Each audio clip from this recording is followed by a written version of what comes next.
Saudações a todas e todos. Estamos iniciando mais uma entrevista do projeto Histórias de Vida, Educação e Ciências, aqui da Faculdade de Educação da URGS.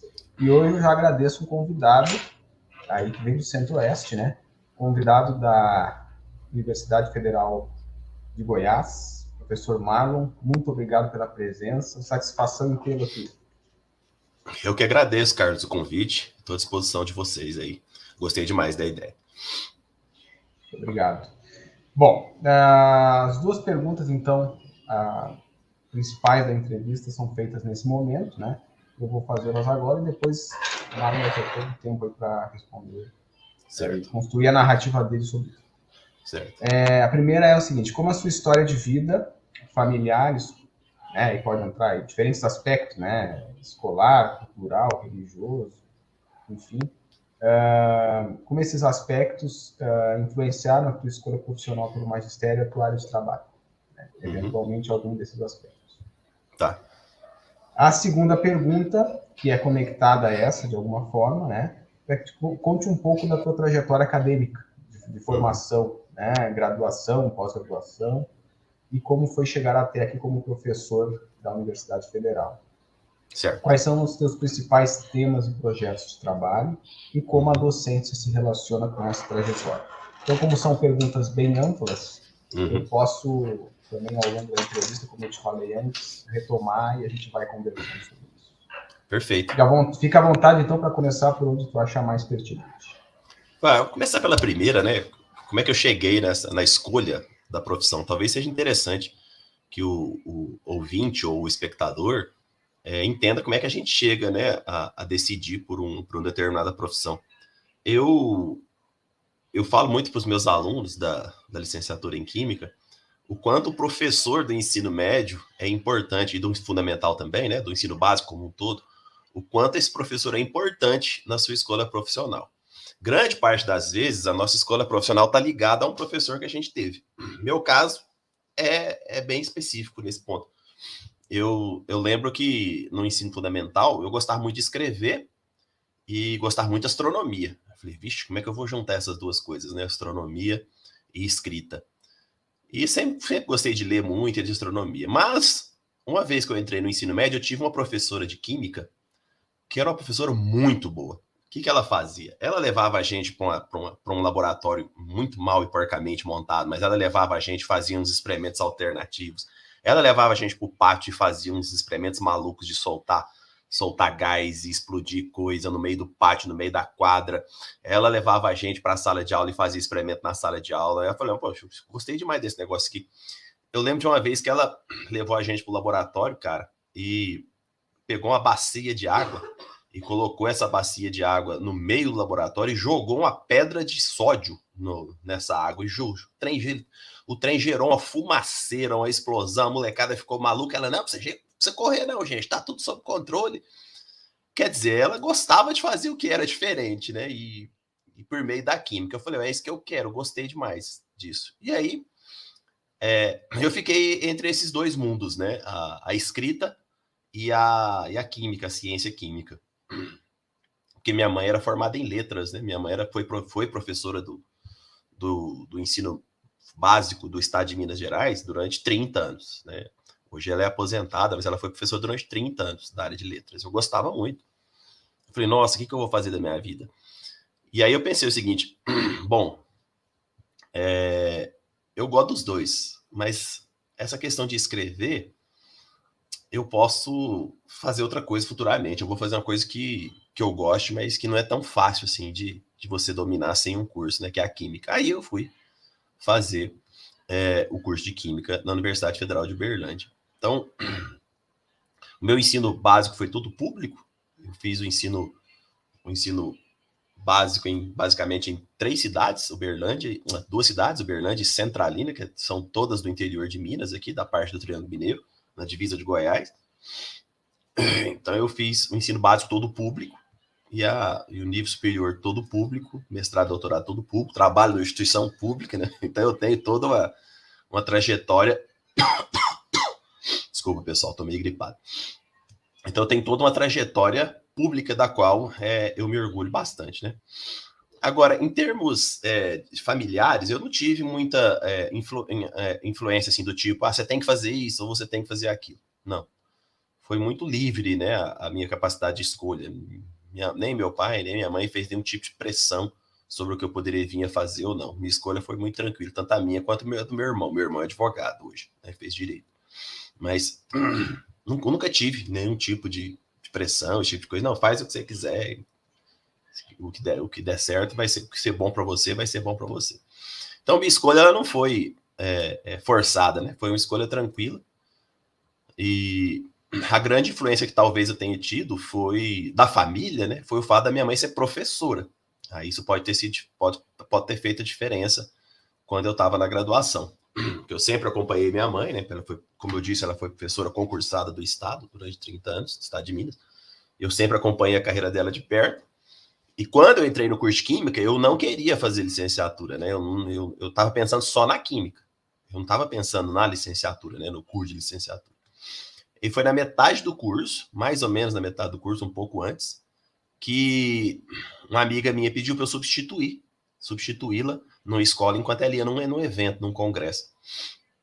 E aí, cara, é aquela história, né? Uma vez que você pisa na sala de aula, eu já vi isso demais em vários meninos que eu trabalho hoje, durante toda a minha carreira. Uma vez que você pisa em sala de aula, tem gente que se apaixona na primeira pisada. Eu falo isso para os alunos. Às vezes você vai se apaixonar na primeira pisada na sala de aula. E foi o que aconteceu comigo, né? Na hora que eu pisei na sala de aula, mesmo ansioso e nervoso, eu falei, acho que isso aqui é para mim, eu gosto disso aqui. Eu cheguei em casa e falei para minha mãe, eu gostei desse negócio de sala de aula, viu? Tô achando que eu vou fazer licenciatura. Aí a minha mãe falou assim, mas você sabe, né? O que te espera na carreira de professor? Você acompanha sua mãe faz esse tempo todo. Você sabe o que é uma carreira de professor? Não, mas eu sei que não é fácil. Aí ela virou para mim, mas desempregado você nunca vai ficar. Isso aí é certeza. Que, inclusive, é um discurso que eu repito. É o discurso que eu repito para meus alunos hoje. Oh, gente, treino tá difícil, treino não é fácil, não. A gente tem que lutar por melhores condições de trabalho, etc, etc, etc. Todo esse discurso que a gente faz, mas, todavia, entretanto, uma vez que você sai formado em licenciatura, dificilmente você fica desempregado, né? O curso de licenciatura, mesmo que você ganhe pouco, mas desempregado você não fica. Foi o que minha mãe falou para mim, e dito e feito. E aí, escolhi fazer o curso de licenciatura, fiz estágio. Acho que eu tô misturando as coisas, né, Carlos? Não tem problema não, né? Pode ir. Tá claro, fica, né? Bem à vontade, fica bem à vontade. Já tô misturando. Eu acho só interessante ir colocando algumas datas aí pra gente... Ah, tá. Massa. Muito bom. Muito bom. Eu entrei no curso, eu terminei o ensino médio em 1991. Então, uma parte aí dos ouvintes e espectadores nem tinha nascido, se brincar, né? Em 92 eu entrei no curso de Química, licenciatura, e me formei em 97. Gente, eu sofri com o cálculo, viu? Então, se alguém estiver fazendo Química e está sofrendo com o cálculo, não desiste, não. Né? Ó, se eu consegui formar, qualquer um consegue. Vocês podem ficar tranquilos.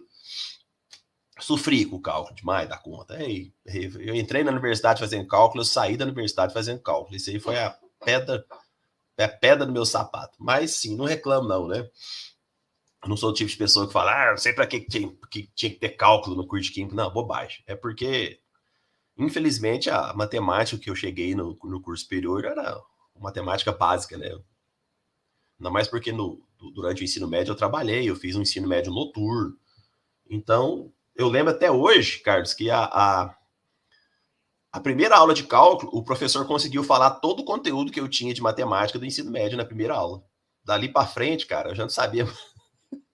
Dali para frente eu já não sabia mais nada. E aí eu custei a aprender, tive que rever tudo do começo, né? Então o cálculo foi minha pedra no sapato. Não desisti, não. Eu gostava muito de química. Então eu entrei em 92, saí em 97 e já trabalhava como professor desde 94. Então eu comecei em 94 como professor do ensino médio do estado de Minas e em algumas escolas particulares também. Olha, eu não sei como é que é no Rio Grande do Sul, mas provavelmente não é muito diferente, mas no estado de Goiás, nos interiores, falta muito professor, né, de química, de física, de matemática, de biologia. E em 92, 1993, 94, interior de Minas, Uberlândia, imagina isso, né, quase 30 anos atrás. É aí que não tinha professor mesmo. Então a gente nadava de braçada, né? sempre sobrava aula, tanto no Estado quanto na iniciativa privada.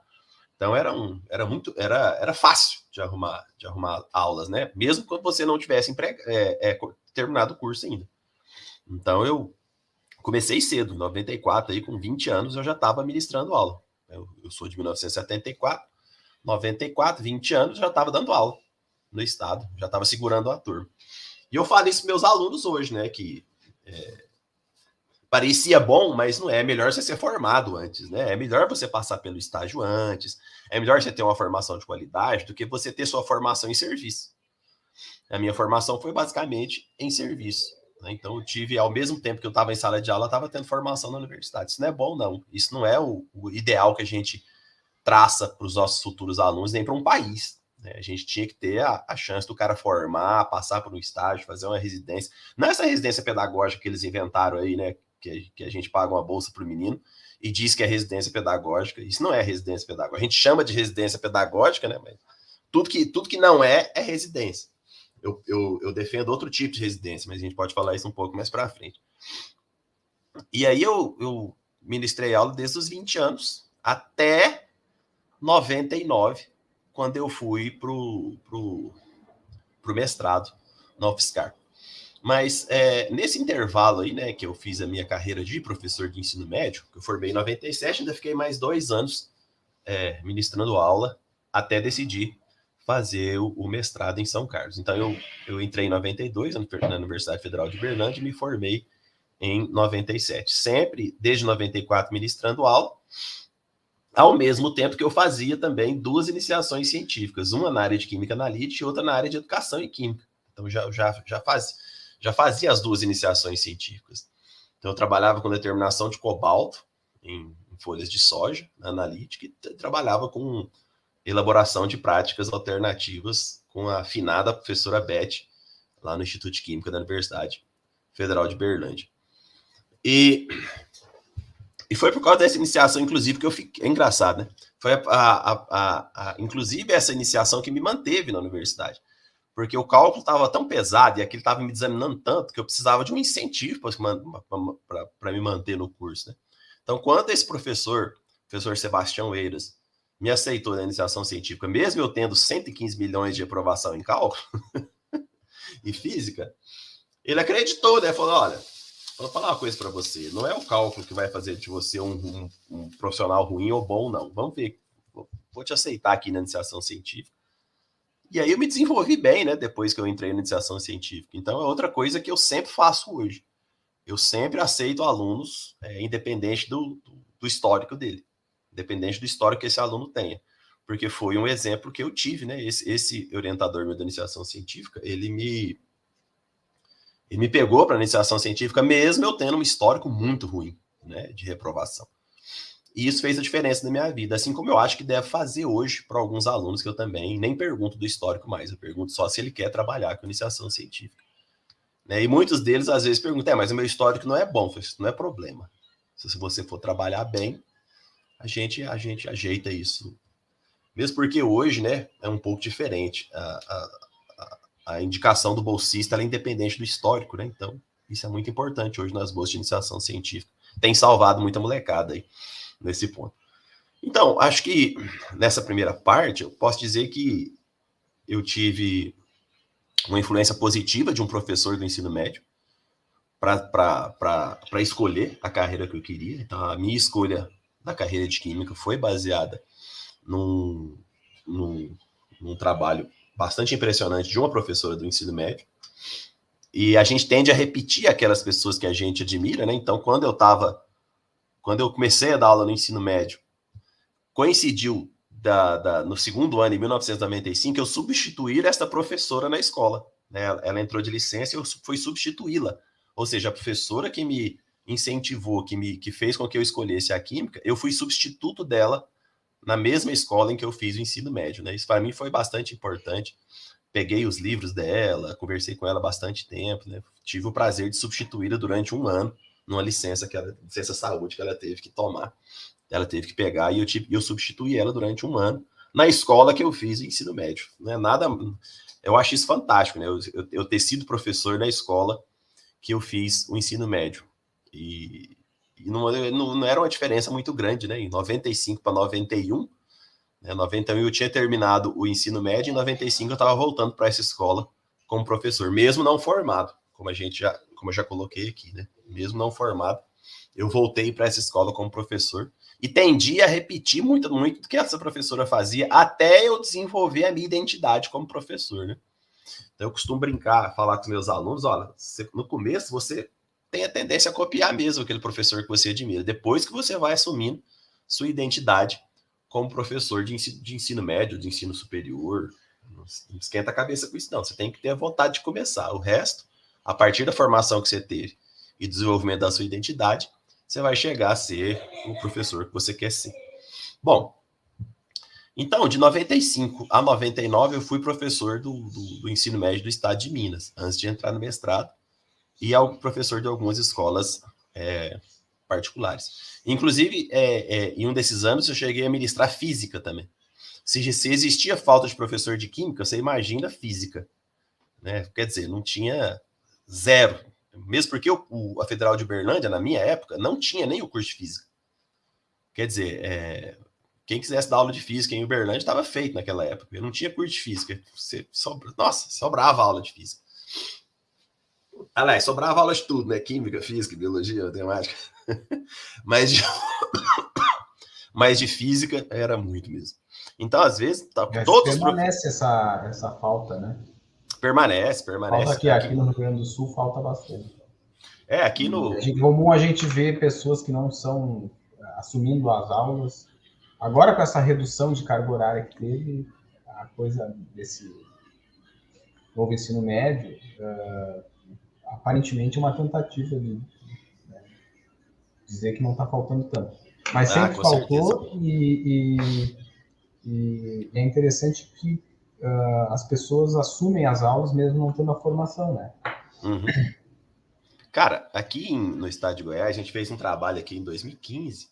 Fizemos um em 2010, depois outro em 2015. A gente mostrou que grande parte dos alunos com formação e licenciatura nas áreas de química, por exemplo, eles estão na região metropolitana, que é Goiânia, Aparecida de Goiânia, que não tem separação entre as duas cidades, né? Você atravessa uma rua, você está na outra cidade, e Senador Canedo. São 3 cidades aqui bem próximas que compõem a região metropolitana. Então, grande parte dos formados nas universidades da região de licenciatura em Química, eles estão aonde? Na região metropolitana. Nos interiores você não tem professor, né? Então, se os meninos quando tem um concurso, vai ter um agora aqui, ó, a quantidade de vagas na região metropolitana é pequena. E a quantidade de vagas no interior é grande. Então, às vezes, os meninos prestam aqui para a região metropolitana para tentar ficar aqui, aí não conseguem ficar aqui, aí quase não tem concursado para o interior, eles começam a chamar as pessoas que prestaram para a região metropolitana. Porque não tem... dificilmente o sujeito presta fora da região metropolitana, porque ele sabe que vai ser chamado se ele não passar nas vagas. Por exemplo, hoje saiu o edital, né? São 7 vagas para a região metropolitana. Tem gente demais, e 7 vagas. A maioria vai prestar para cá, vai passar, né? Mas não vai passar na quantidade de vagas, vai esperar ser chamado para o interior. Essa é uma realidade que a gente tem, infelizmente, né? Agora, tem uns que não, vou prestar para o interior, porque eu vou me garantir lá na minha cidade, ou então vou me garantir ali perto de uma cidade maior. É sempre assim. Por quê? Concentra, né? Isso deve acontecer no Rio Grande do Sul também, a concentração nas grandes cidades. E mesmo com uma boa quantidade de cursos de licenciatura que tem aqui no estado de Goiás, tanto da UFG quanto dos institutos federais, você não tem uma formação em grande escala, né? Na última formação que nós tivemos aqui, a última colação de grau que nós tivemos aqui na Universidade Federal de Goiás, nós tínhamos 10 licenciados sendo formados. E não era de uma turma, né? Era a junção de várias turmas que levaram a 10 licenciados. Então, a gente tem uma média aí de 10 a 12 licenciados por semestre sendo formados. Se falar isso é muito? Não, isso é pouco. Na verdade, não é muito, não. É pouco para a quantidade de professores que precisam em todo o estado e nas adjacências, né? Por exemplo, o Distrito Federal, uma parte da região da Bahia, uma parte da região de Tocantins, onde sempre os meninos também vão. Então, só que essa realidade ela era quadriplicada na década de 90. Se a gente tem essa realidade hoje, na década de 90 isso era pior. Então, para mim foi muito bom, né? Que eu fiz um pé de meia muito bom antes de ir pro mestrado, viu, Carlos? Fiz um pé de meia muito bom antes de ir para o mestrado, né? Porque não tinha bolsa para situar o ouvinte espectador. Em 99, o governo brasileiro era o Fernando Henrique Cardoso. Então, quando era o segundo mandato do Fernando Henrique Cardoso, antes da entrada do Lula em 2003, né? Foi eleito em 2002, entrou em 2003.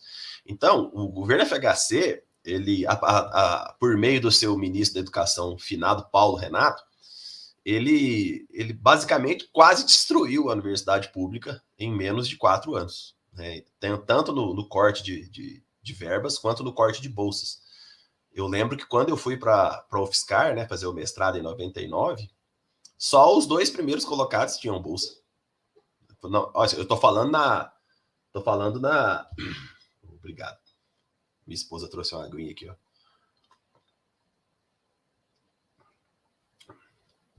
Tem que pensar o seguinte, isso em 99, nós estamos falando da UFSCar, que tem um programa de pós-graduação em Química nota 7 hoje.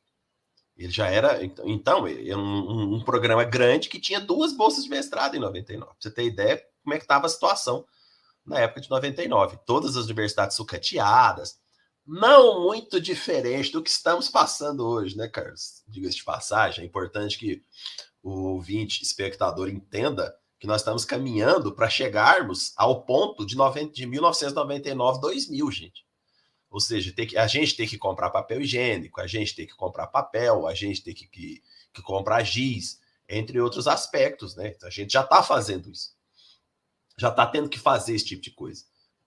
A Universidade Federal de Goiás, ou ela vai decidir pagar a água, ou vai decidir pagar a luz em setembro agora. Ela tem que... O que a gente paga? A gente pagar a água, não tem como pagar a luz. Se pagar a luz, não tem como pagar a água. Era isso que a gente sofria em 99. E é isso que a gente está passando hoje. A mesma realidade, né? Em termos de investimento na universidade. Então, era um período difícil. Um período muito difícil. O segundo mandato do Fernando Henrique Cardoso foi muito difícil para o país. Né? Ele foi detonando as coisas bem devagar. Era um plano mesmo de sucatear a universidade naquela época, no final do período FHC, era um plano claro, e a universidade resistiu, né? É impressionante como a universidade resistiu a esse ataque, assim como ela está resistindo agora. A universidade ela tem um poder muito grande de resistir a partir dos seus entes. Somos nós que resistimos a esses ataques constantes por parte de governos que não nos suportam, né? Não nos querem fazendo alguma coisa. Bom, então essa foi a minha graduação. Ela não foi uma tranquilidade muito grande, porque eu tive que fazer a graduação ao mesmo tempo que eu trabalhava. Então nunca é positivo, como eu já coloquei aqui. O ideal era que a gente fizesse um curso de graduação numa tranquilidade muito grande, para depois entrar no mercado de trabalho, né? Mas a população brasileira, a maioria da população brasileira não consegue. Sei lá, acho que 60%, 70% que os caras que faziam o curso de Química comigo trabalhavam ao mesmo tempo. Bom, então me fiz professor durante a graduação. Eu acredito que eu me fiz professor durante a graduação. Aí, algumas aprendizagens que eu tive no curso de Química da licenciatura, eu as coloquei no meu cabedal de conhecimentos e fui me tornando um professor cada vez melhor, sempre tentando fazer coisas diferentes. Bom, nessa perspectiva de tentar sempre fazer algumas coisas diferentes, eu comecei a pensar o seguinte: então, é possível fazer alguma coisa diferente em termos de formação de professor, né?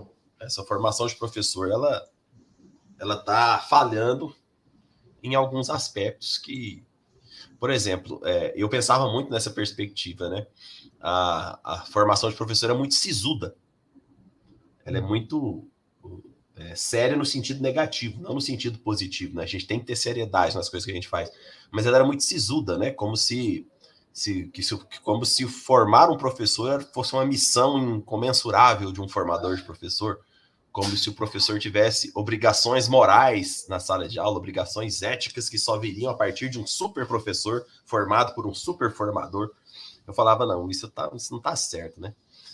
eu pensava muito no compromisso social que tinha que ter um professor na sala de aula, né? E durante o meu curso de graduação, pouco vi sobre o compromisso social de um professor na sala de aula, né?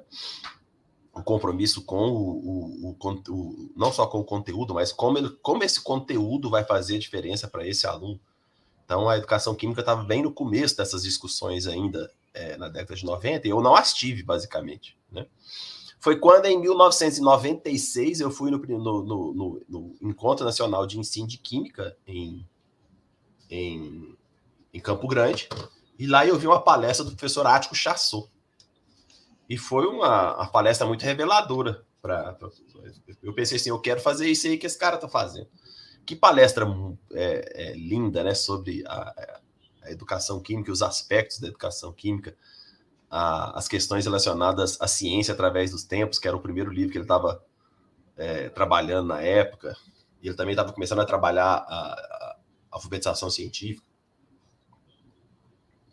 E aí eu falei, é isso que eu quero, foi o primeiro congresso que eu fui na área de educação, né, em química, educação em ciências. Acho que o IMPEC ainda não existia em 96, né? Acho que o primeiro IMPEC foi de 97 ou 99, né? Bom, aí eu fui, esse foi o primeiro ENEC, eu passei aí em todos, né? Fui em 98 também, em Sergipe, depois fui em 2000 em Porto Alegre, na PUC. 2002 eu já fui também em Recife, mas já era professor da UFG, mas a gente vai chegar nessa parte agora mesmo, né? Então, desde 98 eu nunca faltei a um ENEC. E outra coisa que me direcionou de novo foi um outro professor, ou seja, o professor Ático Chassot, que me abriu a possibilidade de que a pesquisa na área de educação química era possível. Olha só que interessante, né? Eu em 95 para 96, eu estava tendendo a fazer pesquisa em química analítica, com o meu orientador da química analítica, né? Eu ia fazer mestrado aí em 97, ia sair, ia fazer mestrado em química analítica. Aí eu fui nesse evento em Cuiabá e vi que existiam pesquisas muito, muito interessantes em educação química. Eu falei, gente, eu já vinha pensando nessa questão de formação de professores. Parece que há uma grande quantidade de pesquisas na área de educação química. Eu acho que eu vou fazer mestrado, talvez eu possa fazer mestrado nessa área. Beleza. Só que entre 94 e 96, eu fui descobrindo a universidade de fato. Eu não sabia que existia mestrado, doutorado. Muita gente entra na universidade não sabe que existe mestrado, doutorado. Né? E aí eu fiz uma pesquisa uma vez com os meus alunos do início do curso aqui, perguntava para eles o que era mestrado, doutorado. A maioria não sabe o que é um mestrado, doutorado. Aí eu fiz uma pergunta assim, para ser professor na universidade, precisa fazer o quê? O que precisa para ser um professor na universidade, para os alunos de primeiro ano? Precisa ser formado em química. Basta ser formado em química. Ou então tem que ter licenciatura ou bacharelado. Ou seja, não existe esse pressuposto de mestrado, doutorado nos meninos. Né? Poucos meninos sabem o que significa mestrado, doutorado. Então eu tive a sorte de ter um orientador na iniciação que foi me explicando isso, né? Não, eu sou doutor, eu fiz doutorado. Eu falei, doutor? Ué, como assim doutor? Eu não sabia que era doutor. Aí, doutor para mim era médico, aquela história. Doutor para mim era médico. Aí esse cara me falou assim, esse orientador, Sebastião, ele falou, não, deixa eu te falar aqui, doutorado é um período de 4 anos, você envolve uma pesquisa, vai escrever uma tese. E aí, isso era comum, a maioria de nós não sabia que era isso, não. E é comum hoje também, né? Se a gente faz... Cara, eu tenho uma disciplina que chama Química e Sociedade, se você fizer, que é no começo do curso de Química aqui, se você fizer essa pergunta, a maioria não vai saber responder o que é mestrado, doutorado, porque não sabe mesmo o que é um mestrado, doutorado, né? Aí eu fui entendendo o que era mestrado, doutorado, e falei, então é possível fazer... a primeira coisa que eu pensei não, vou fazer um mestrado em Química Analítica, porque minha iniciação científica que eu me dedico mais é de Química Analítica, né? Beleza. Aí eu voltei desse congresso de 96, do ensino de ensino de Química, lá em Campo Grande, todo animado. Falei, não, existe essa área aqui, fui procurar a BES, vamos fazer mais trabalho de ensino aqui, que eu gostei demais dessa área. Gostei demais dessa área, que acho que é importante para a gente trabalhar. E fui desenvolvendo os dois ao mesmo tempo, né? Tanto os trabalhos de iniciação científica com analítica, quanto o de ensino. Aí terminou o curso. Aí eu fiquei trabalhando mais 2 anos no estado e resolvi ir para a UFSCar. Aí já vai chegando na segunda parte da segunda pergunta, né, Carlos? Acho que a primeira a gente já esgotou. Acho. Se não esgotou, você pergunta outra coisa. Vamos para a segunda parte, né? Beleza. Ó, então, resumidamente, eu escolhi a química sem ser pressionado por influência de um professor e porque gostava de química mesmo, né? E passei a gostar de química por influência de um professor, não tive pressão nenhuma. Trabalhei como professor desde a graduação, porque apesar de eu ser contrário a isso, é a realidade que a gente tem, né? Não tem outro jeito. E beleza, escolhi, fazia 2 iniciações científicas e fui fazer mestrado na UFSCar. Olha só que engraçado. O mestrado em Química na Federal de Uberlândia tinha aberto naquele ano, 1999. Falei, ó, melhor para mim é ficar aqui em Uberlândia, né?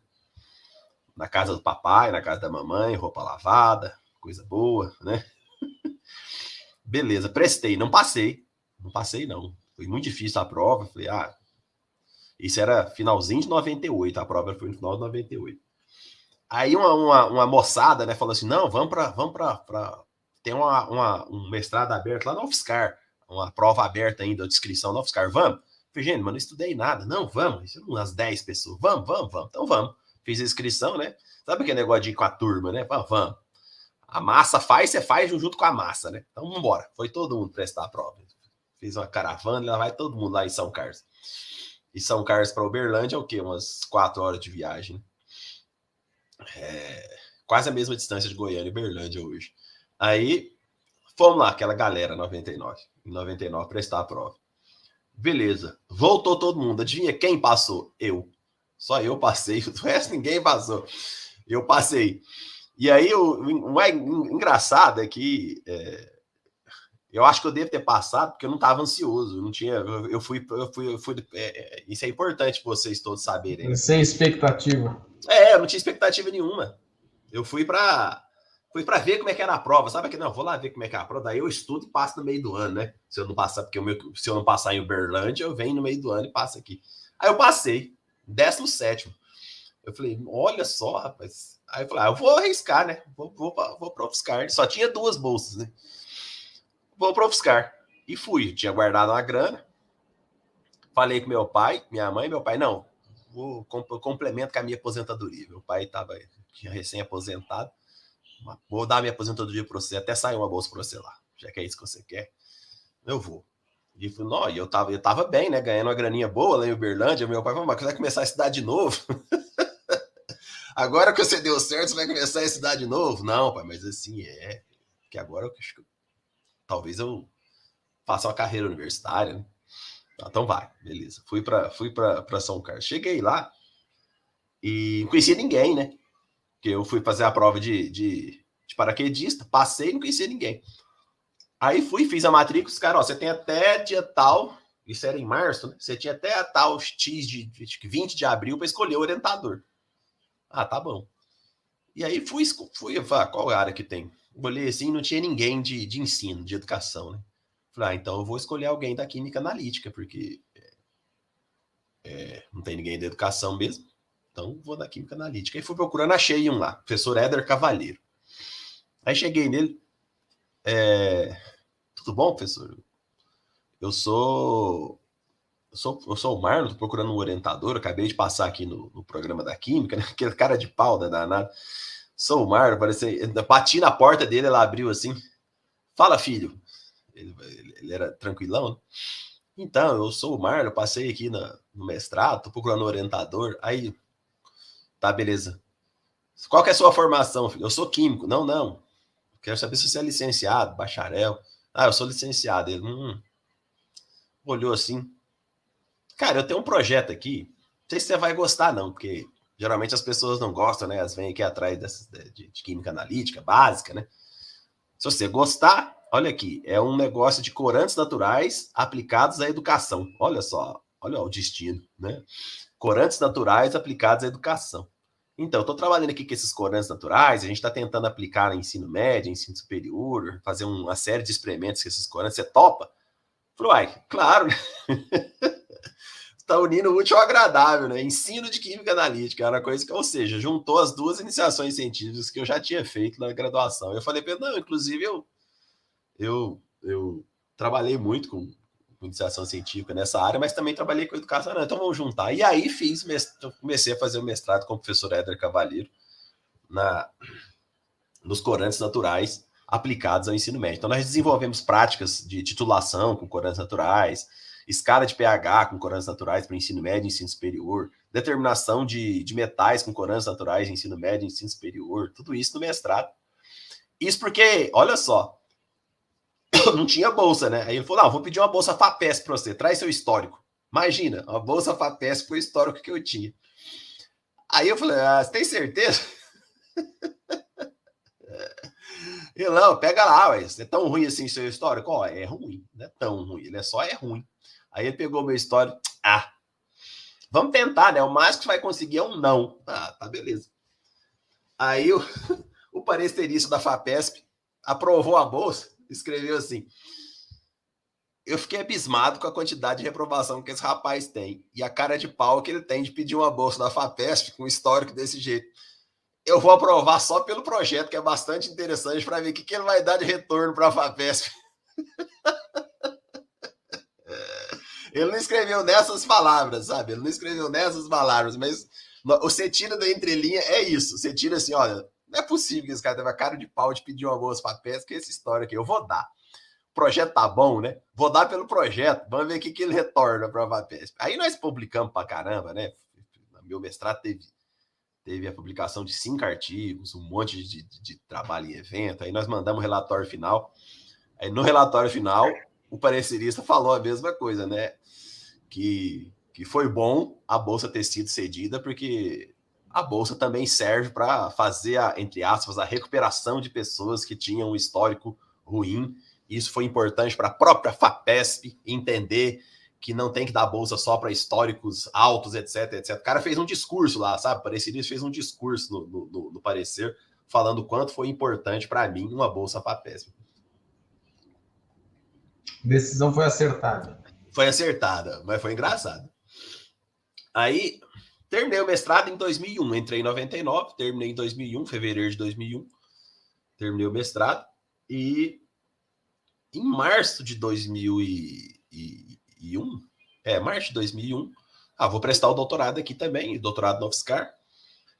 Aí o Éder já estava prestando um concurso, ele era da UFSCar, né? E ele estava prestando um concurso para a USP, em São Carlos também.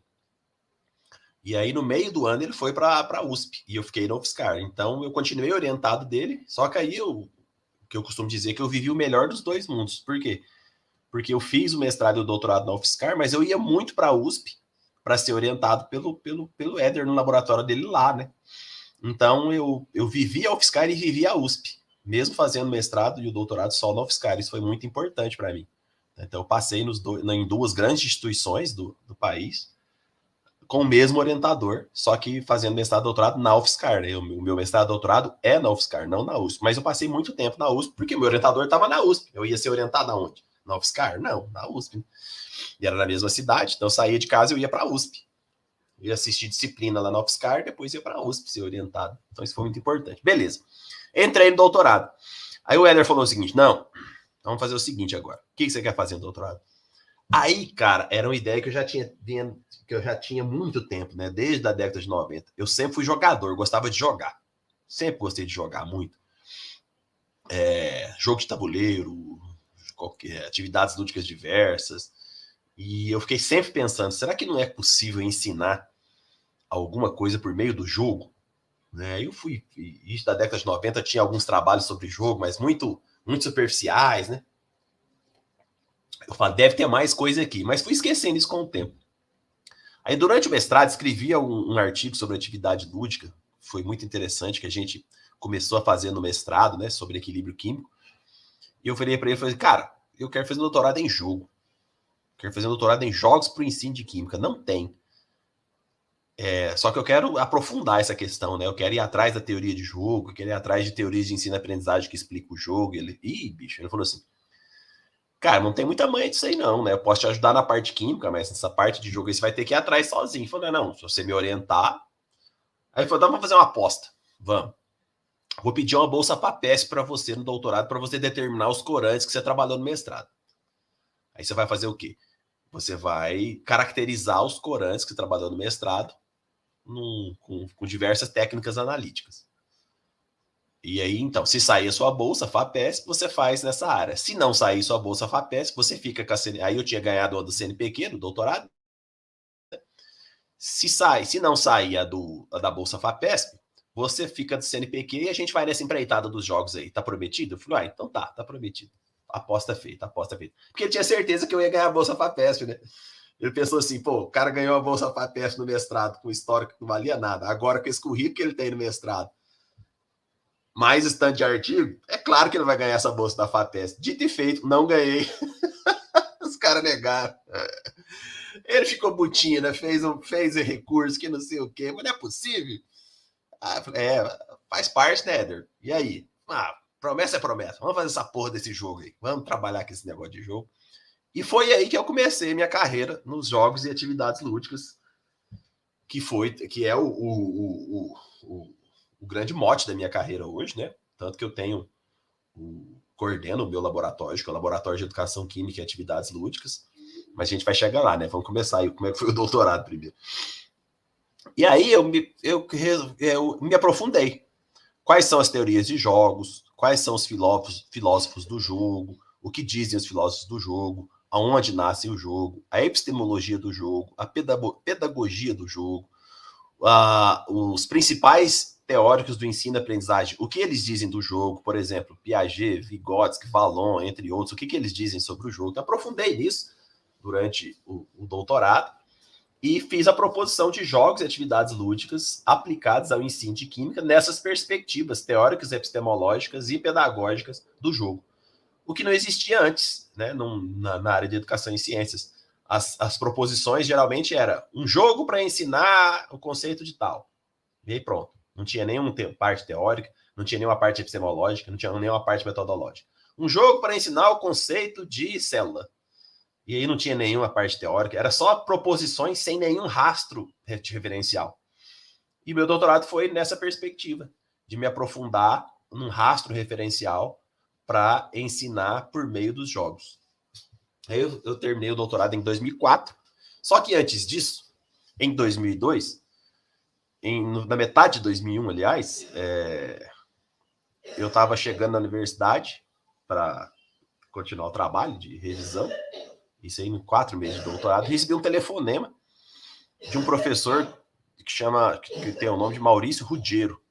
Ele era formado na UFSCar, na Unicamp, e ele era professor de uma universidade no interior de Minas, na Fundação Educacional Guaxupé. E aí ele estava precisando de um professor de química para o curso lá de química da Fundação Educacional Guaxupé. Falei, não tem experiência em nível superior? Eu pego esse negócio aí. Quando é que é a entrevista tal? Não, você vai estar na cidade tia tal. E aí, conforme foi, eu fui na entrevista, eles gostaram, comecei a ser professor de nível superior do Centro Educacional de Guaxupé, da Fundação Educacional Guaxupé, na cidade de Guaxupé, no interior de Minas, onde fui muito feliz durante 1 ano. Né? Fui professor lá durante 1 ano, das disciplinas de Química Analítica e Química Orgânica. Olha só, Química Analítica e Química Orgânica. Mas não era ainda na área de educação, não. Eu estava fazendo mestrado na área de educação em Química, mas estava trabalhando nessa área. E aí fui adquirindo essa experiência, ao mesmo tempo que estava desenvolvendo o trabalho na área de jogos. Muitas das aplicações que eu fiz de testes foram na Fundação Educacional Guaxupé, né? Muitas das aplicações da minha tese eu fiz lá, com os alunos de nível superior e os alunos do ensino médio que tinha na mesma fundação, à tarde. Como eu trabalhava lá à noite, no curso superior, várias aplicações eu fiz à tarde lá com os alunos do ensino médio, tanto da rede pública quanto da rede privada, que era a Fundação Educacional Guaxupé. Muitas das aplicações que eu fiz da minha tese foram na cidade de Guaxupé, tanto da rede pública quanto da rede privada. Algumas outras eu já fiz em Goiânia, que é o que eu vou contar para você agora, né?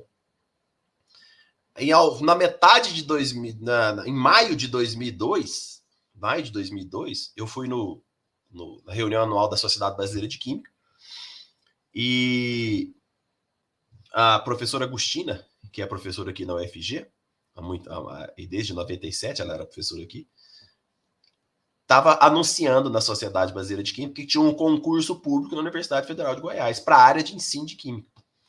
E ela estava com muito medo de não ter candidato, por quê? se a gente, assim, em alguns lugares é difícil de ter, se bem que hoje não, hoje nos concursos públicos você tem sempre uma média de 10, 12 de docentes, né, disputando a vaga de educação em ciência ou educação em química. Mas em 2002, tinha ninguém, né? Ela estava preocupada, falando, nossa, será que vai ter gente para prestar concurso, né? Então ela foi na SBQ, fez a propaganda, e ela conversou com o Romeu Cardoso Rocha Filho, que era o coordenador de pós-graduação da UFSCar, e ele sabia que eu estava fazendo uma tese em ensino, que foi a primeira tese na área de ensino do Departamento de Química da UFSCar. Foi a minha. A minha dissertação foi a primeira dissertação na área de ensino, a minha tese também foi a primeira tese na área de ensino.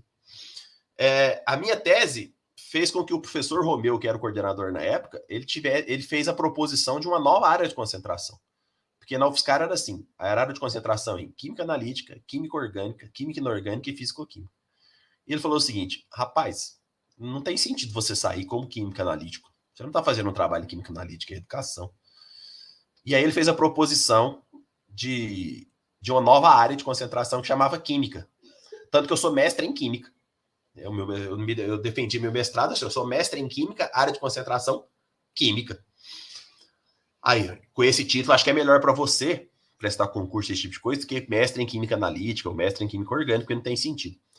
Aí, quando eu entrei no doutorado, ele perguntou, e aí, você vai continuar na área? Sim, eu estou fazendo um trabalho em jogos agora. Mas você me dá trabalho demais. Lá vai o professor Romeu fazer uma nova proposição para a área de concentração no doutorado. A área de concentração no doutorado era doutor em ciências, área de concentração, química analítica, fisicoquímica, inorgânica ou orgânica. Aí o Romeu fez a proposição e arrumou uma química. Tanto que eu sou doutor em ciências, área de concentração, química. Na perspectiva de que educação química também é química, né? Beleza. Aí o Romeu sabia que a única pessoa que ele conhecia que fazia um doutorado na área de educação em química era eu. Aí ele falou o seguinte, no meio do congresso, não, eu conheço um cara, inclusive tá aqui. Deixa eu apresentar ele para você, Agostina. Aí ele me achou, ó, tem uma professora na Universidade Federal de Goiás, ela tá ali, ó, aquela senhora lá, tá procurando gente para prestar concurso lá, conversa com ela lá, vê como é que é o esquema. Encontrei com ela, a professora Agostina. Trabalho com ela hoje, né? Trabalhamos juntos desde 2002, né? Faz 20 anos que trabalhamos juntos. Professora, é verdade, tem um concurso lá em Goiás? E ela é argentina, né? Você está fazendo doutorado na área? Estou fazendo doutorado na área. Tem, porque a vaga lá é só para mestre, né? A gente está com medo de não aparecer ninguém, você vai prestar? Aí ela me deu como é que chegava lá, como é que era a cidade, esse tipo de coisa tudo. Não, vai sim. As inscrições estão abertas até que dia, me passou o e-mail dela, telefone, se eu tivesse dúvida. Beleza. Fui prestar o concurso em Goiás. Em 2002, em junho, cheguei lá para fazer a inscrição. E não tinha, né? Não é igual hoje que você fazia online, né, Carlos? Não. Você tinha que levar toda a documentação lá. Então, a minha mochila foi cheia de livro, porque você tinha que autenticar na hora. Não adiantava você levar a cópia do trabalho em evento. Não, você tinha que levar o livro de resumo para tirar a cópia na área e o sujeito autenticar, o secretário autenticar. Não, esse resumo corresponde ao original. Então, era o secretário da instituição que autenticava seu documento.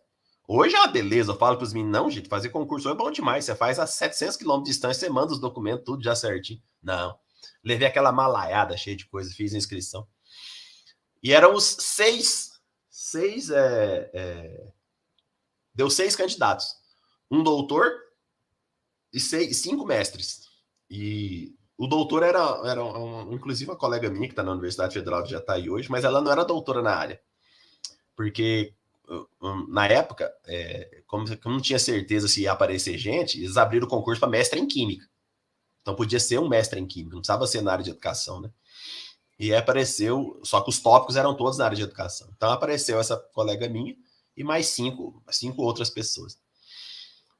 E aí fiz a prova escrita, passei, fiz a prova didática e passei em primeiro lugar. E a minha colega lá, que era doutora na época, ela falou, ela disse que não conseguiu fazer, ela disse que passou na prova de escrita, mas que não quis ir fazer a prova didática não, porque realmente não conseguiria fazer o que estava lá nos pontos. Ela nem foi fazer a prova didática. Aí eu passei, então eu entrei como professor na Universidade Federal de Goiás, aos 28 anos de idade, em 2002, como mestre, e terminei o doutorado praticamente à distância. Então eu viajava quinzenalmente para conversar com o Éder lá na USP, e as várias aplicações, né, das experiências que a gente fazia, das questões de ensino e aprendizagem, das questões do jogo, eu fiz aqui em Goiânia, tanto em nível superior quanto no ensino médio público e privado. Então, fiz várias aplicações em Guaxupé e várias aplicações aqui em Goiânia.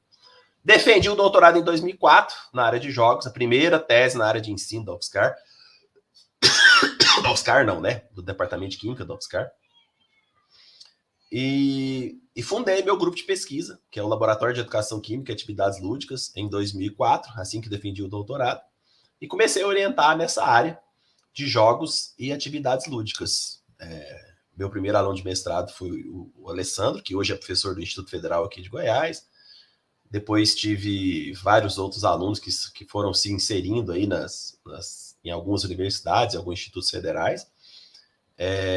A minha segunda aluna de doutorado, a professora Niwara Mesquita, coordena o laboratório comigo hoje. Então ela fez mestrado comigo, depois fez doutorado comigo. Depois, em 2009, ela prestou um concurso aqui na UFG e passou. Né? Então, ela coordena o laboratório junto comigo aqui. Na verdade, ela já manda mais do que eu, né, Carlos? Na hora que ela ver essa entrevista, ela já vai ter certeza disso, que ela manda no laboratório mais do que eu já. Então, hoje já foram 35 mestres orientados nesses 20 anos e 13 doutores já formados nessa perspectiva. Nem todos na área de jogos. Então, dentro da pergunta que você delineou lá no começo, a minha principal linha de pesquisa são os jogos e atividades lúdicas. Então, nos primeiros anos do laboratório, a gente produzia muito jogo e aplicava muito jogo. Nos primeiros anos do laboratório, a gente estava fazendo o quê? O jogo funciona? Funciona como? Por quê? O que ele causa? Como é que ele ensina? Etc. Depois de 2010, 2011, a gente já entendia que o jogo funcionava. Então, a gente passou a trabalhar outras questões do jogo, como questões epistemológicas, como questão do método, né? Como é que o método do jogo funciona? É diferente do método em trabalho de experimentação, é diferente do método em trabalho de formação de professores. Como é que é o método aplicado ao jogo? Então, a gente passou a trabalhar coisas diferentes de elaborar jogo. Então, a gente já entendeu, depois de 2010, que a gente não precisava mais elaborar jogo. A gente já sabia que funcionava. A gente tinha que testar a gente tinha que fazer ela. Como elaborar jogo? Para que serve o jogo em termos metodológicos? E quais outras teorias de ensino e aprendizagem pode ter relação com o jogo? E mais recentemente, de 2015 para cá, a gente trabalha outras duas questões, que é a cultura lúdica. O que significa cultura lúdica? É a relação da cultura lúdica com o ensino e aprendizagem, a relação com os jogos, né? A relação com a química e com as outras ciências, que é a coisa que a gente está trabalhando mais frequentemente. E a questão metodológica a gente continua trabalhando bem forte mesmo. Né? Por exemplo, existe um estudo de caso que é específico para os jogos? Ou existe alguma observação participante que é específica para os jogos? A gente está fazendo testes sobre quais são as questões metodológicas que são mais próximas do jogo. Então, o carro-chefe mesmo do meu laboratório são os jogos. Mas já orientei trabalhos em formação de professores, que é o trabalho da Vanessa, né? Que a gente fez um trabalho sobre o estágio na perspectiva de Paulo Freire, né? Que é um trabalho que foge ao carro-chefe do laboratório, mas eu não deixo de orientar se o estudante quer. Então, eu sou muito livre nessa questão. Eu sempre pergunto o que o estudante quer fazer primeiro. Frequentemente, vários deles querem fazer com jogos, porque eles procuram o laboratório por causa disso. Mas, às vezes, alguns querem fazer alguma coisa diferente. Nos últimos anos, agora, eu tenho orientado 2 dissertações que eu acho interessantíssimas. A primeira, a do Tom e a da Aninha. Né? A do Tom foi sobre gênero e sexualidade no ensino de química, né? As questões relacionadas ao corpo, à sexualidade, e como é que o professor de química deve lidar com isso. E agora estou acabando de orientar uma dissertação com a Aninha, que é a questão das mulheres no ensino de química. Né? Então, ela fez um trabalho sobre onde estão as mulheres no ensino de química, tanto nas sociedades científicas, quanto os problemas que as mulheres do Instituto de Química enfrentaram ou enfrentam em serem professoras de um Instituto de Química. Então, é um trabalho de gênero, 2 trabalhos de gênero e sexualidade que aparentemente fogem à questão do laboratório, mas é o que eu digo, é um laboratório de educação química e atividades lúdicas. Então, a educação química está sempre presente em outros aspectos do nosso trabalho. Né? Então, orientei vários trabalhos na área de jogos, mas orientei trabalhos em outras áreas também. Tem alguns trabalhos sobre robótica educacional que eu venho trabalhando nos últimos anos, né? Currículo, trabalhei 2 trabalhos com currículo e livro didático, do Maicon e do Ricardo, que estão trabalhando agora, né? Do Maicon defendeu recentemente sobre análise de livro didático, e o do Ricardo, que eu estou orientando agora, sobre currículo, né? Currículo numa perspectiva fenomenológica e de Piaget. Então, eu diria para você que eu estou sempre orientando alguma coisa com jogos, estou sempre trabalhando alguma coisa com jogos, claro, que é uma coisa que eu gosto, e estou sempre desenvolvendo um trabalho com jogo, mas sempre oriento outras vertentes, né? Já orientei biólogos, tanto na parte de jogo quanto na parte de robótica. Já orientei físicos, 2, ambos na parte de jogos. Já orientei matemáticos, esses eu sofri, Carlos. Matemática é uma epistemologia completamente diferente. Completamente diferente. Tanto que eu tento evitar pegar matemáticos agora. Porque como eu oriento no programa de Educação em Ciência e Matemática, então eu tive a oportunidade de orientar 2 matemáticos. 3, porque um matemático fez mestrado comigo e está fazendo doutorado agora, né? E orientei uma mestranda, que hoje, depois ela fez doutorado na UNB, professora da PUC, hoje está bem. E eu estou orientando o Marcelo, que está terminando o doutorado dele agora, mas é na robótica, né? Aí é mais fácil. Mas mesmo assim, a epistemologia é completamente diferente, então procuro evitar, porque é mais difícil mesmo, na minha perspectiva, orientar na educação matemática. São outras epistemologias diferentes, das quais eu não me encaixei direito. Agora, na robótica eu consigo, que é o caso do Marcelo, que é matemático, mas está trabalhando a robótica educacional na formação de professores. E é isso, o grupo se estabeleceu, tem 20 anos que o grupo que existe, né, o Laboratório de Educação Química e Atividades Lúdicas, já temos aí, somando eu e a professora Niwara, que coordena, já temos 49 dissertações, o grupo inteiro, né, somando eu e ela, e mais 24 teses também, somando eu e ela.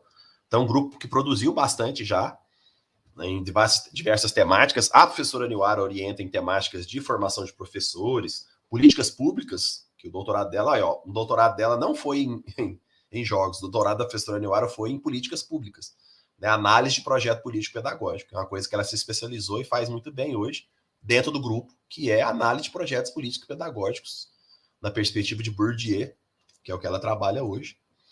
E é um braço do grupo bastante importante, eu acho. Então, sempre que alguém me procura para trabalhar com políticas públicas, eu acho que você deve trabalhar com a Niwara, que ela é que manja aí de políticas públicas, não sou eu, não. Eu acho que é isso, cara. Assim, foi um caminho muito interessante, porque outra coisa que é interessante dizer também, quando eu comecei nessa seara, existia um preconceito muito grande quem trabalha com jogos, né? Então, eu tive muita negativa de artigo, porque a maioria dos pesquisadores acreditavam naquele jogo da década de 80 e 90. Ou seja, não tinha referencial, não tinha método, tinha nada, né? Até você convencer a comunidade científica que você está fazendo um trabalho sério, olha de novo aquela palavra lá do começo, lembra? Até você convencer a comunidade científica que você está fazendo um trabalho sério, demandou um tempo maior. Né? A gente aparecendo em congresso, mostrando os trabalhos, começando a publicar os primeiros artigos, as pessoas falam, então tem uma seriedade desse trabalho de jogo aqui, né? Não é uma picaretagem, não. Não é uma picaretagem, não. É jogo, é lúdico, é divertido, mas não é picaretagem, não. E aí surgiu o meu primeiro livro em 2013, depois em 2015, depois lancei outro em 2018, aí já estabeleceu, a gente passou a ser altamente citado na área de jogos, aí o negócio começou a andar e hoje a gente tem a gente é bem conhecido, né, na área da educação química, principalmente. Né? Então, dentro da educação química, a gente é bastante conhecido na seara de jogo. Então, todas as pessoas sempre indicam a gente. Não, jogo, você vai trabalhar com jogo? Você vai trabalhar com o professor Marlon lá na UFG. E acho que é isso, né, cara? Foi uma trajetória assim que eu acredito que foi importante para mim. Bom, nesses 20 anos da UFG, outra coisa que você perguntou também, né? Como é que foi a trajetória? Nesses 20 anos da UFG, eu também passei por coordenação de curso. Acho importante um professor universitário ser coordenador de curso. Eu fui vice-diretor do Instituto de Química durante 4 anos também. Eu estou coordenador de pós-graduação desse programa que eu entrei em 2008, né, o Programa de Pós-Graduação em Educação em Ciências e Matemática. Hoje eu sou coordenador dele, meu mandato vence agora em setembro. Faz 5 anos que eu sou coordenador, não aguento mais. Outra pessoa vai entrar agora, né? Então não tem como eu ser mais coordenador, já não posso mais me candidatar. Então foi muito importante para mim a formação como pesquisador ter sido coordenador de um curso de pós-graduação. Você entender como é que funciona a pós-graduação em nível nacional, as avaliações em nível nacional, o que um programa tem que oferecer, como é que ele tem que formar. Isso foi muito importante para a minha trajetória também, assim como foi importante ter sido fazer parte da diretoria do Instituto de Química, entender como é que funciona a universidade, né? Como é que a universidade distribui as verbas, como é que a universidade trabalha administrativamente. Isso foi muito importante na minha formação também. E isso, claro, reverbera na formação que você dá, né, para seus alunos. Então, desde quando eu inicio o trabalho na iniciação científica, eu sempre falo com meus alunos o que é a universidade, como é que funciona a universidade, que tipo de carreira ele pode ter fora da universidade ou dentro da universidade, e principalmente o que ele deve para o povo brasileiro. Isso eu faço questão de falar sempre. O que você deve ao povo brasileiro? Porque você tem que entender que você é o funil do funil que está entrando aqui. Grande parte da população brasileira não vai passar nem perto dessa universidade. Grande parte da população brasileira acha que não pode nem entrar aqui dentro. Tem gente que acha que não pode entrar aqui. Passa ali na porta, ele olha o segurança e fala, não vou entrar não, porque ali é a universidade, não posso nem entrar. Infelizmente é assim. E é esse pessoal que acha que não pode nem entrar que paga o meu salário, que paga esse prédio, paga essa água, paga essa luz, paga isso tudo com os seus impostos que são descontados na fonte. Então você deve isso à população brasileira. Eu sempre falo isso para meus alunos de mestrado e doutorado, que ele é devedor. Ele já entra na universidade devedor e sai da universidade devedor, e ele tem que fazer o máximo do máximo para devolver para a sociedade aquilo que a sociedade deu para ele por meio de uma universidade pública que é sustentada por uma grande quantidade de pessoas que nunca terão acesso à própria universidade, né? Então, eu acho isso muito importante, eu falo isso desde sempre, desde a formação dos meus alunos de iniciação científica até os meus alunos de doutorado. Eles já sabem que eu sempre faço um discurso. Toda defesa eu faço o mesmo discurso. Vocês já sabem, lá vem o discurso do empoderamento. Lá, quer ver? Vai fazer. Dito e feito, eu faço mesmo. Eles já até decoraram e eu faço e eles acham é bom, né? Eu acho que é isso, cara. Se tiver alguma coisa que eu queira complementar que faltou. Excelente, excelente. Não precisa complementar, não. Acho que aquelas duas perguntas foram muito bem contempladas, né? Agora, eu queria fazer uma pergunta mais contemporânea, digamos assim, né? Não tão da trajetória. Como é que você está encarando a questão da formação docente hoje? Tem essa atuação tão múltipla. Agora, falando especificamente na formação da nossa licenciatura, como é que tu está enxergando esse contexto que a gente está vivendo nos últimos anos? Eu estou muito preocupado, cara. Muito preocupado, assim. E a formação está tão difícil em termos da própria formação e em termos de mercado do trabalho que esse menino vai pegar lá, que fica até difícil você ter um discurso na sala de aula, né? Não, você vai ser bem empregado, você vai ter... Não, até isso está difícil, porque a gente tinha um discurso até antes da década de 10 de que, olha, principalmente aqui no estado de Goiás, né? Olha, você vai sair daqui do curso de Química bem formado, porque você tem 5 professores da área de educação em Química aqui, você vai ser bem formado em relação ao resto do país, vai ser um bom professor, vai conseguir vagas fácil aí no mercado de trabalho. Só que isso foi piorando com os anos, né? Agora, em 2022, tá muito difícil ser professor, né? O que você mais tem, na verdade, hoje é para-professores. Já ouviu essa palavra? Para-professores, né? O que é um para-professor? É o sujeito que não faz um curso de licenciatura, mas consegue ministrar aula nos vários lugares aí, né? E o Estado aceita, porque cada vez menos pessoas procuram os cursos de licenciatura, exatamente porque a valorização do professor é baixa. Como assim? No sentido de que o professor ele tem uma formação de nível superior. Diversas outras profissões de nível superior também ganham, em média, de 40% a 60% a mais do que um professor com a mesma formação. Isso não pode, isso não tem sentido algum, né? Então, o sujeito, por exemplo, forma em agronomia. E o sujeito formou em licenciatura. Ambos têm curso superior na Universidade Federal, mas o agrônomo ganha 60% a mais fácil do que um professor. Por quê? Por que isso acontece? Isso é difícil mesmo de explicar. para os estudantes, né, a desvalorização do Estado, que o Estado faz com o professor. Né? O Estado faz isso com o professor, ele desvaloriza, o Estado paga mal. Né? Então, você vê vários concursos espalhados no país inteiro, é engraçado. Tem um aluno meu que fez um trabalho muito legal sobre isso. Ele foi colhendo os editais de prefeitura e de estado e foi colocando assim: motorista carteira B, 3.000. Motorista carteira D, 3.200. Professor, 2.000. Não tem sentido isso, cara. Não tem sentido um professor de nível superior ganhar menos do que um motorista. Olha, veja, eu não estou desvalorizando a profissão de motorista. Até acho que o motorista deveria ganhar os 3.000. O que eu acho é que o professor não deveria ganhar os 2, né? Deveria ganhar mais do que os 2.000 que está no edital. Isso em vários editais, né? Então você vê lá, técnico não sei o quê, 3.500. Técnico não sei o quê, 2.500. Professor, 30 horas, 2.000 e pouco. Sempre menos, sabe? Sempre menos. É muito desvalorizado. E isso tira o discurso da gente. Porque você tem que pensar o seguinte, por mais que a gente combata o sistema que existe, esse sistema é um sistema de capitalista. O sujeito precisa trabalhar para sobreviver. O sujeito precisa ter um mínimo de dinheiro para se sustentar. Né? E isso, para o professor, é uma das piores coisas que existe no país hoje, os piores salários, né? Em relação às demais profissões, apesar de não faltar, né? O professor sai, ele sempre vai arrumar uma boquinha. Mas aí, cara, a primeira boquinha que ele arruma é 600, 700, um salário mínimo no máximo. Até ele entrar no mercado de trabalho mesmo, vai demorar um pouco, exatamente pela grande desvalorização que está acontecendo em termos docentes no Brasil. E, na minha perspectiva, está piorando nos últimos 4 anos. E o que a gente tem feito em termos de formação? Primeiro, a gente não esconde isso mais dos discentes. Eu não sou mais desse tipo de pessoa que esconde mais os discentes. Eu falo, olha, tá difícil, não tá uma coisa fácil, você não vai ficar desempregado, mas em contrapartida, o salário não é alto. Se você passar no concurso de Estado, você vai ter um bom salário. O que é um bom salário no Estado de Goiás? Estado de Goiás ele paga para o concursado aí, em média entre 3 e 3.500 para um concursado. Isso é um bom salário. Mas é um ótimo salário? Não. É um péssimo salário? Também não. É mais...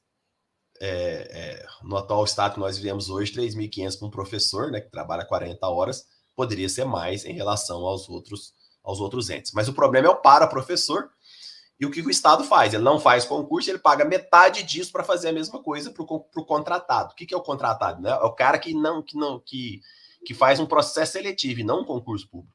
Né? Então, o que é o processo seletivo? É uma contratação provisória de 2 anos, em que você paga para o cara metade do que você pagaria se ele fosse concursado. Então, é uma desvalorização duplicada. Então, em termos de formação, o que a gente faz? A gente quer dar uma formação sólida para ele.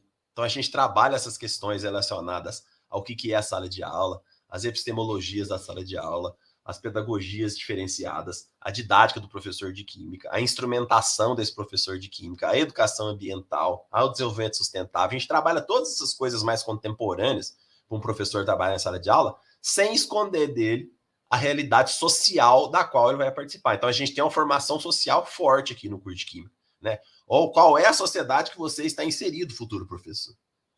Olha, você está inserido numa sociedade de classes e numa sociedade que vai fazer de tudo para te prejudicar, principalmente você que é professor hoje no país. Então, a gente trabalha muito essa questão de social, econômica e inclusive de sindicalização, né? Olha, uma vez saindo daqui, você tem que fortalecer seu sindicato, você tem que fazer, é o grupo que fortalece o sindicato, não adianta você ficar reclamando do sindicato sem sindicalizar. Então a gente faz um trabalho forte de base hoje no curso de formação. O que é um trabalho forte de base? Olha, desempregado você não vai ficar, mas você também não pode ser subemprego, né? E como é que você vai fazer isso? Como é que o país está funcionando? Como é que você vai combater esse tipo de coisa? Então a gente tem feito esse trabalho de formação docente hoje. Então a gente trabalha as questões da formação, as questões epistemológicas da formação docente, mas nós estamos trabalhando fortemente as questões sociais da formação docente. Qual é o país que está te esperando quando você sair daqui? Sacou? Não sei se era isso que você queria. Não, exatamente. Muito interessante até essa abordagem. E percebo que a realidade aí está tão difícil quanto aqui, mas eu acho que aqui ainda está pior, viu? Pelos valores que tu mencionou aí, eu suspeito que aqui ainda esteja pior. Eu falo para os meninos aqui que o estado de Goiás é um estado que paga pouco, mas é um dos que paga melhor na federação ainda. Eu acho que sim, sim. Pelo menos melhor que o nosso aqui, aparentemente. Tá? Uhum. Eu não sei exatamente os valores, assim, de cabeça, mas eu acho que Goiás está melhor que aqui.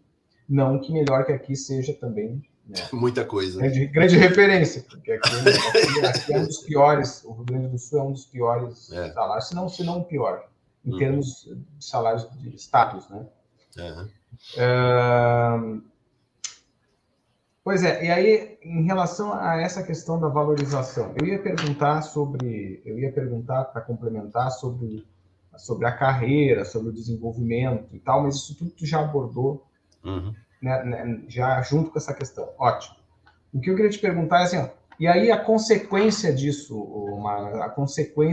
em termos de número de ingressantes na licenciatura, número de formandos, gente que abandona curso, o que tu percebe em relação a isso? Justamente por esse contexto mais complexo, como é que tu percebe justamente esse negócio, o interesse pela licenciatura, o próprio número de ingressantes a cada vestibular ou a cada seleção, não sei como é que é aí em Goiás, a seleção se usa o Enem, se não usa o Enem. Enem. Cara, eu tenho notado que tem diminuído. Tem diminuído muito nos últimos... Assim, a gente fez um trabalho aqui, eu e a Niwara, que a Niwara é coordenadora de curso agora. A gente tem feito um trabalho que está mostrando que de 2016, 2015 para cá, sempre diminuindo o número de procura para licenciatura. Né? E os licenciados mais antigos, fora da licenciatura. Ou eles estão em indústria, ou eles estão em cargos mais técnicos que não necessariamente ligados à docência. Então, você tem, por exemplo, vamos fazer um exercício, né, de 100 docentes formados pela UFG. De 100 docentes formados pela UFG, você tem aí, por exemplo, 30 que abandonar completamente, for fazer outra coisa, qualquer outra coisa, menos a docência em química, né? Ou for fazer outro curso, ou for para outro caminho, aí sobram 70. Desses 70, 20 foram fazer pós-graduação, mestrado, doutorado, né? Então você tem 20% aí que escolhe fazer mestrado, doutorado, não necessariamente no ensino, viu, Carlos? Então, vários licenciados nossos entram nas áreas técnicas aqui também, né? Do mestrado e doutorado em Química, aqui em Uberlândia, em São Carlos, tem gente que vai para São Carlos. Então, você tem aí 20%, sobra 50% desses 100. Desses 50%, 30% está na rede. Entram em concurso ou tem processo seletivo. E 20% utilizaram a química para fazer outras coisas. Por exemplo, trabalhar na indústria como técnico. Não recebe como químico, né? Recebe como técnico, mas trabalhar em outras questões, assim, aproveitaram o curso de química, mas não estão exercendo a docência, sacou? Então, eu diria para você aí que, em termos de porcentagem, quando o cara forma, de 30% a 40% fica na rede só. Uma parte vai para mestrado, doutorado, o resto evade completamente. Fora a evasão durante o curso, que chega a quase 50%, né, de evasão. Não sei como é que está aí no Rio Grande do Sul, mas a gente tem visto que a evasão aqui é muito grande. Os aspectos a questão social, que a gente sempre abarca aqui, né? Olha, o curso é um curso difícil, a pegabilidade é boa, mas em relação aos outros aí, está acontecendo assim, assim, assim. E muita desistência também, porque o sujeito, ele pensa em fazer química e para ele, a química é só química. Então, muita gente entra aqui, começa o cálculo, pronto. Muita gente evade nos primeiros semestres porque não consegue o cálculo, a física, não tem formação suficiente. Eu passei por isso, eu sei exatamente o que passa na cabeça desse menino. Ele não dá conta de passar em cálculo na primeira, na segunda, na terceira, para que ele vai insistir? É muito difícil, aí evade também. Então, só tem aí umas 50% de evasão, dos 50% que restam, eles formam, e fica nessa perspectiva aí, de 30% a 40% vira professor mesmo na rede, tanto público quanto privado. O restante ou vai para o mestrado, doutorado, ou evade para outras questões que não a docência. Muito bom. Quer dizer, muito bom o teu relato, mas o conteúdo dele, né, esse contexto tão complexo do magistério, evidentemente que não é bom. Né? A gente lamenta e eu acho que vejo no teu relato também, na tua descrição, que o trabalho de vocês justamente tenta contemplar essas dificuldades e formar um professor, digamos assim, preparado para lidar com essa complexidade, né? Ou seja, um professor consciente dessa complexidade e, portanto, capaz de também estabelecer a sua estratégia, estabelecer a sua perspectiva de carreira, de trabalho, né? Para enfrentar esse cenário tão difícil, né?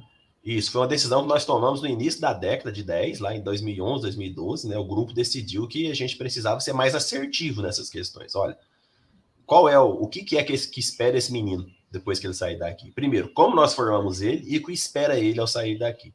E nós tomamos essa decisão e tem tido um sucesso bastante grande, né? Porque a desistência não tem relação, a desistência maior nem é em relação ao mercado de trabalho, porque o mais interessante, e não fui eu que disse isso, agora eu não vou lembrar de cabeça alguns artigos que eu li sobre isso. Ei, maldita Covid, que me tirou bastante memória, viu, professor? Mas alguns artigos que eu li que dizem que grande parte dos meninos que procuram licenciatura, eles são de classes, uma porcentagem da classe B, mas uma grande parte da classe C, D ou E. Né? Raramente nós temos alunos da classe A nos nossos cursos. Tem alguns da classe B e a maioria da classe C, D e E. Aqui é a realidade nossa aqui, tá? Não sei se isso é nacional. E esse artigo falava o seguinte, que mesmo esse menino fazendo licenciatura, mesmo ele sabendo que o retorno financeiro não é fundamentalmente grande, quando ele se forma, ele ascende de classe. Por quê? Porque antes do curso de licenciatura, ele estava na classe E, na classe D. E não, quando acaba a licenciatura, ele ascende para a classe B, ele passa a ganhar mais de R$2.000, ele passa a ganhar 2 vezes o que ele ganhava, ou que a renda familiar tinha antes dele terminar o curso. Então, por mais que você... uma melhora da sua vida. Ele apresenta uma melhora na vida dele, mesmo ganhando pouco, mesmo sendo abaixo do que a gente quer para um profissional professor, esse sujeito ascende.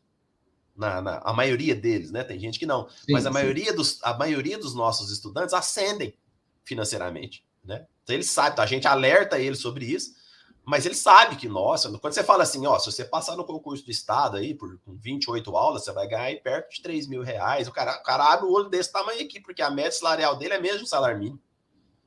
Então ele vai triplicar o salário dele. E a maioria dos nossos estudantes são trabalhadores no curso noturno.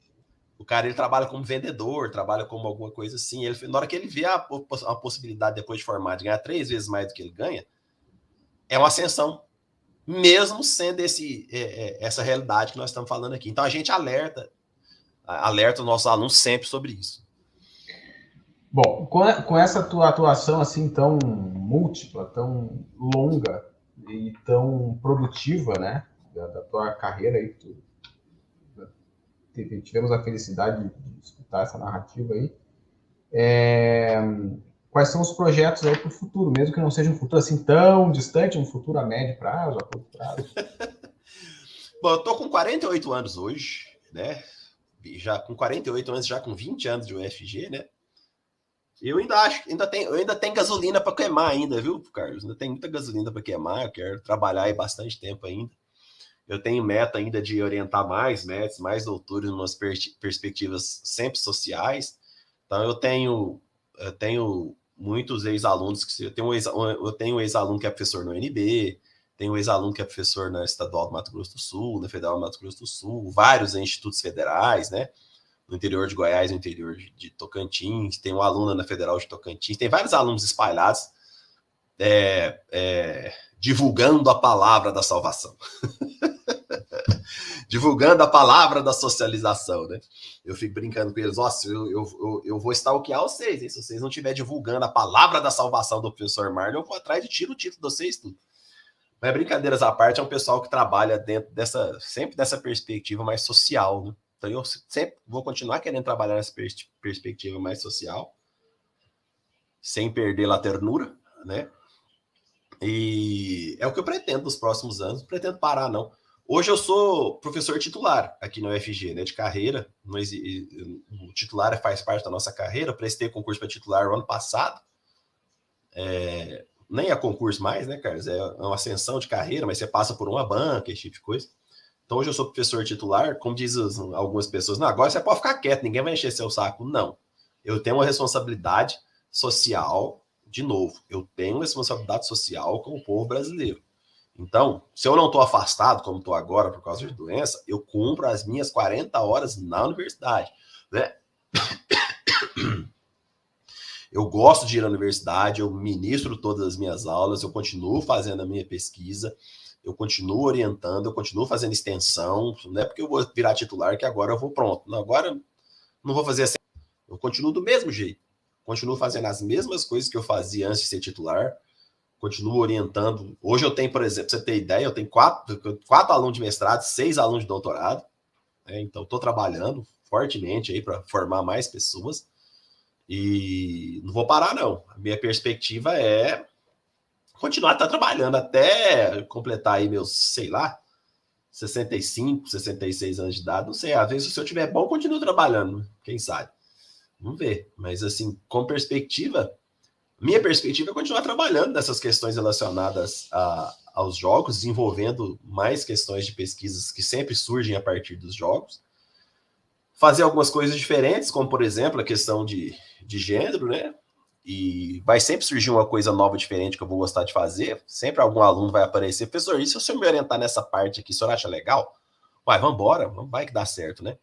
Sempre aberto a fazer coisas novas, né? Então, não acho que eu vou mudar não, Carlos. Então, eu diria para você que a perspectiva é continuar fazendo o que eu estou fazendo, sabe? Continuar trabalhando do mesmo jeito.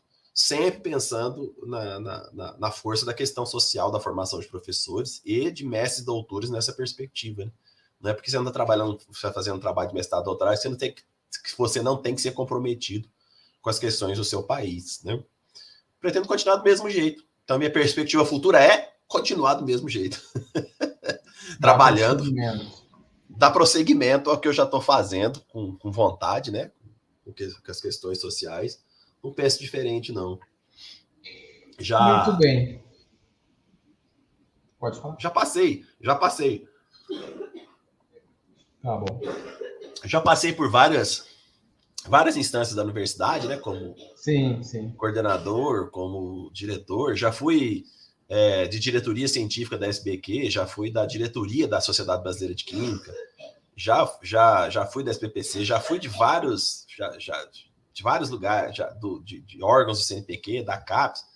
Chega, agora eu já passei por vários, já sei como é que funciona. Agora eu quero continuar contribuindo na formação de professores, de mestres e doutores, né? Essa é a perspectiva. Muito bem, professor Mano, eu quero agradecer, então, novamente o teu tempo, a tua disponibilidade, mesmo estando aí com uma gripe, né, nesse momento.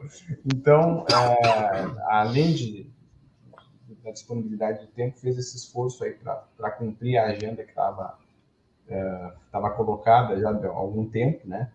Uhum. Eu sempre digo que essa entrevista ela é um documento, porque ela não fica apenas no canal do YouTube, no canal do projeto do YouTube, mas ela fica também registrada no portal da universidade, que massa. aqui da URGS. Então, o arquivo, né, em áudio e vídeo fica disponível para outros alunos, enfim, consultarem eventualmente em algum momento, né, para justamente conhecer esses diferentes personagens que compõem a nossa área, né, não só aqui no Rio Grande do Sul, como no Brasil como um todo. Então, para mim, foi muito importante a tua participação. E obrigado, e a gente se encontra aí futuramente em algum evento da área, né? O IMPEC aqui em Caldas Novas, professor? O IMPEC aqui em Caldas Novas, aí. Exatamente. Sabe? Esse é um dos possíveis aí, né? No ano que vem também teremos o ENEC aí na tua terra lá, né? Isso, em Uberlândia, ó. Quem sabe nos encontramos lá também. Exatamente. Então, muito obrigado, viu? Eu que agradeço, professor, a gentileza da conversa aí, para a gente poder falar. É muito importante poder falar mesmo, né, do histórico. Esse projeto eu gosto demais desse projeto, exatamente por poder dar voz e para os mais novos verem que, olha, não é tão complicado quanto eu achei que era, né? Posso ser isso também, posso fazer dessa maneira também, né? Passei por isso que o professor passou, então eu acho importante. Um abraço, coraçãozinho para todos vocês. Com certeza. Obrigado. Até mais. Até mais, um abraço.